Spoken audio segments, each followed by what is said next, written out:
तहज्जुद की नमाज सिर्फ नफील नमाज नहीं है। तहज्जुद वो खूबसूरत एहसास है जो हमें हमारे अल्लाह से जोड़ता है। अल्लाह तुम्हें तोड़कर तहज्जुद तक लाता है और कुछ वक्त के बाद तुम सारा दिन तहज्जुद के वक्त का इंतज़ार करते हो, उस अल्लाह से अपने दिल का हाल बयान करने का इंतज़ार करते हो। और फिर तुम्हारा अल्लाह तुम्हें हर एक चीज़ का जवाब भी देने लगता है। वो तुम्हारी उसके लिए मोहब्बत का जवाब इस तरह देता है कि तुम्हें अल्लाह की बनाई हुई हर एक चीज़ से मोहब्बत होने लगती है। तुम चांद की खूबसूरती को महसूस करते हो, तुम आसमान को देखकर उसकी मोहब्बत को महसूस करते हो, एक एक हवा के झोंके में उसको महसूस करते हो।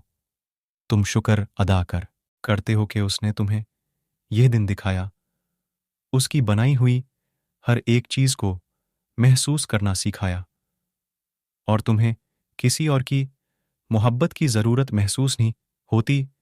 तुम खुद को मुकम्मल महसूस करने लगते हो और वो अल्लाह हमेशा तुम्हारे दिल में दुआ को महफूज रखता है ताकि तुम उससे अपने दिल का राज बयान करते रहो। तुम जा नमाज पे बैठ के उसे अपने साथ हुई हर अच्छी बुरी चीज़ को बताओ और फिर वो अल्लाह उस दुआ पे कुन भी फरमा देता है जिसके लिए तुम्हें तहज्जुद तक लाया था।